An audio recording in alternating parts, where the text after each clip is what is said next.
कार्यक्रम के पुण्यार्चक हैं श्री वर्धमान श्वेतांबर स्थानकवासी जैन श्रावक संघ ट्रस्ट, उपाध्याय प्रवर प्रवीण ऋषि चातुर्मास समिति। एक सवाल आपके मन में जन्मना चाहिए कि जिन शासन की विरासत मिली है वो पर्युषण पर्व की आराधना में क्यों नहीं पहुंचे। यदि वो आपके परिचित है, यदि आपके जाने पहचाने हैं, यदि आपसे निगड़ित है और आप उनके इस बात को समझ न पाए तो प्रभु के वरदान कभी समझ नहीं पाओगे। शायद हो सकता है कोई दुख होगा उनका, शायद हो सकता है उनकी कोई समस्या होगी, शायद हो सकता है उनको कोई लाने वाला नहीं होगा, शायद हो सकता है उनको किसी ने मंत्र नहीं दिया होगा, और शायद हो सकता है कि आप उनको ला सकते हो।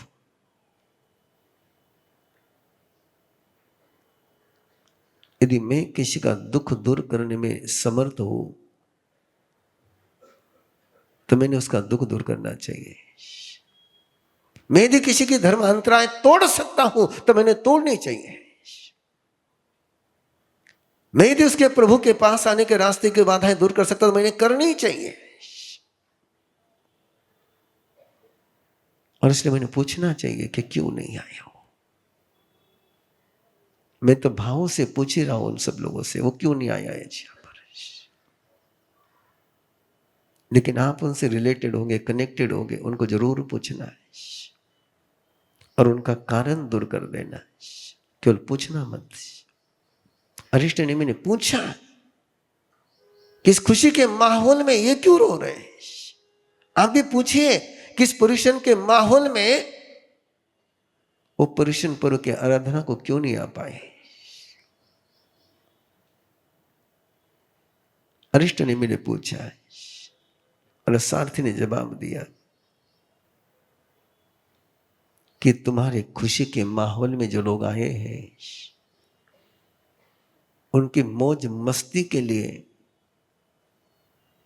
इनकी कत्ल होगी, इनको मारा जाएगा। ये मौत के भय से पीड़ित है। इनको अभी मारा नहीं जा रहा है लेकिन इनको पता है कि हमें मारा जाएगा।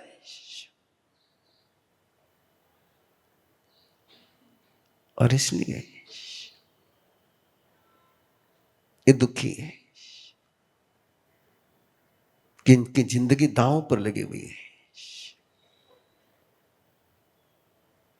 ये मरना नहीं चाहते लेकिन ये मरने के लिए मजबूर है। इनको मजबूर बनाया गया है। ये इनके कर्म के कारण से नहीं मरे जा रहे, ये किसी के अधर्म के कारण से मारे जा रहे हैं, किसी के लालसा के कारण से मारे जा रहे हैं, किसी के वासना के कारण से मारे जा रहे हैं। अरिष्ट नेमि को लगा कि मैं ही इसका कारण हूं, रूट कॉज मैं हूं।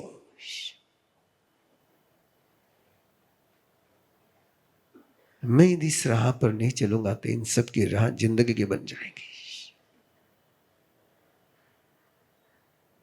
और जो महसूस होता है उसको करने में जो देर लगाते हैं,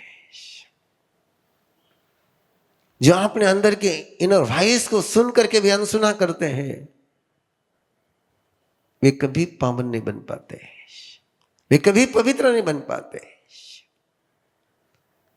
अंदर में अनुभूति हो जाए, एहसास हो जाए, फीलिंग हो जाए और उसका इंप्लीमेंटेशन नहीं हो तो तुम स्वयं का ही अपमान करते हो। तुम्हारी आवाज दूसरा कोई नहीं सुने तो तुम्हें अपमान लगता है। तुम्हारी बात दूसरा कोई नहीं सुने तो तुम्हें चोट पहुंचती है।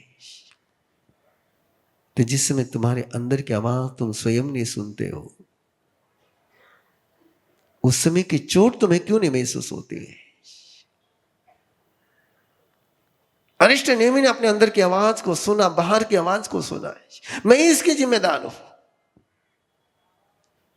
यदि मैं मुड़ जाऊं तो इनकी मौत मुड़ जाएगी। मेरे शादी के निमित्त से हो रहा है, मैं इसका कारण हूं। अरिष्ट नेमि मुड़ जाते हैं। ये पर्युषण पर्व मुड़ने का पर्व है। ये अंतगढ़ सूत्र मुड़ने का पर्व है, यू टर्न लेने का पर्व है, 360 डिग्री चेंज होने का पर्व है।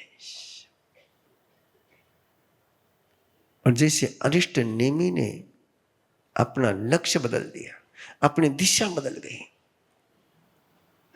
जब मंजिल बदलती है तब रास्ते बदलते हैं, जब रास्ते बदलते हैं तब चलने वाला भी बदल जाता है। अरिष्ट नेमी की मंजिल बदल गई, दिशा बदल गई, और ये दुनिया, तुम जिस राह पर चलने के लिए तैयार हो जाओगे, ये दुनिया उसके लिए तुमको सपोर्ट करेगी। ये सोचना ही मत कि दुनिया सपोर्ट करेगी कि नहीं करेगी।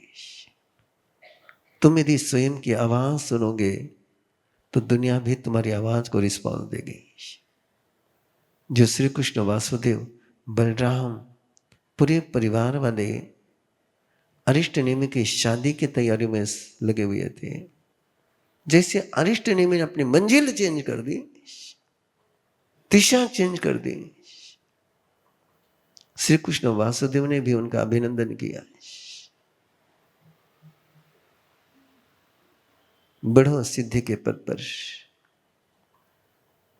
मंजिल चुनने का साहस मेरे अब में होगा, मेरे में होगा, तो सब समर्थन करेंगे। और अरिष्ट नेमी परमात्मा ने संयम दिया, परम सत्य का बोध किया, और परम सत्य का बोध कर करके तीर्थ की स्थापना करी, और तीर्थ की स्थापना कर करके द्वारिका नगरी में जब पधारे हैं, उनकी साधना, उनका वो पल सभी के जुबान पर है, सभी को पता था कि वो महापुरुष है जिसने शादी के राह पर चलते चलते सिद्धि के रास्ते पर जिसने कदम बढ़ाए। द्वारिका का कोई व्यक्ति उनके इतिहास से अनजाना नहीं है। और जब वैसे महापुरुष पधारे कि जिन्होंने स्वयं के जीवन में एक अनूठा परिवर्तन लाया है, और जिनको देख करके कई लोगों ने अपने जीवन में परिवर्तन लाया है, ऐसे अरिष्ट नेमी जब द्वारिका नगरी में पधारे तो अंतगढ़ सूत्र के तुम्हारे और मेरे अनजाने ही सहयात्री, एक गौतम आदि 10 कुमार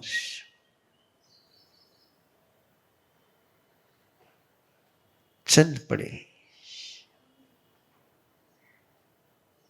प्रभु दर्शन करने के लिए, चल पड़े प्रभु को सुनने के लिए। कहीं ना कहीं अंदर में कसक थी, सब कुछ होकर के भी सब कुछ नहीं का एहसास क्यों होता है।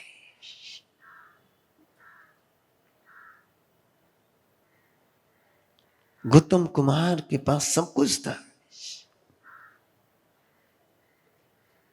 मां थी, बाप थी, पत्नियां थी, 8-8 पत्नियां थी, सारे सुख थे,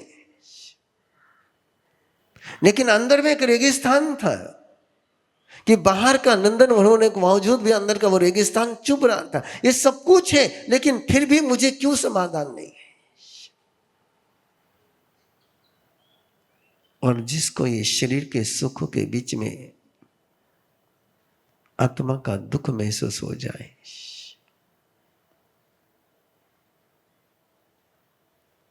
जिसको नंदन वन के बीच में रहते हुए भी अंदर के रेगिस्तान का एहसास हो जाए,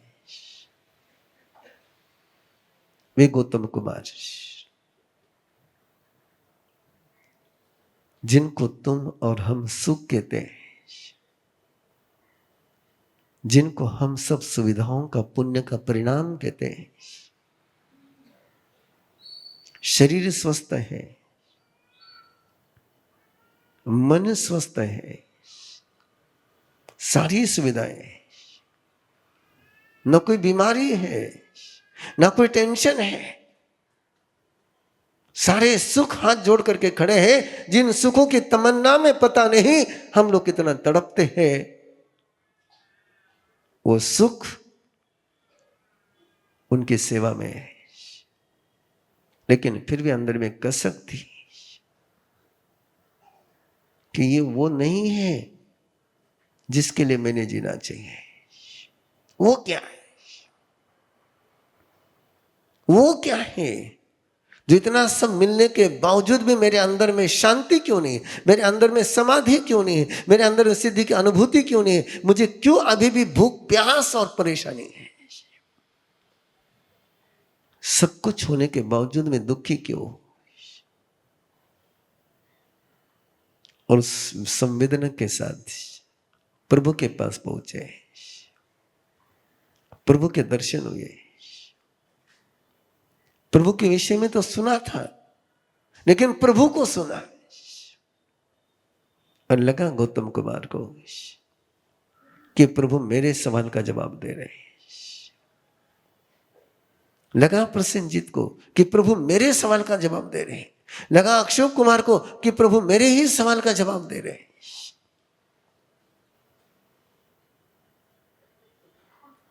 मैं उम्मीद करूं क्या कि आपको लगे कि आपके अंदर के सवाल का जवाब मैं दे रहा हूं। हेलो, मैं सपने देखूं कि सच में देखूं?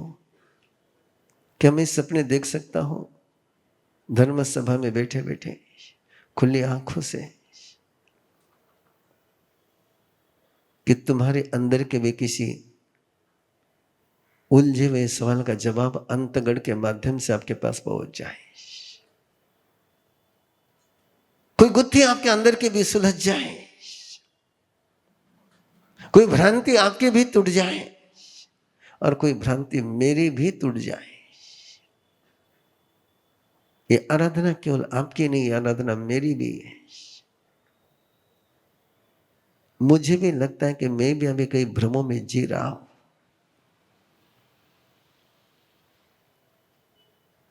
भ्रम तभी महसूस होता है जब भ्रम टूटता है।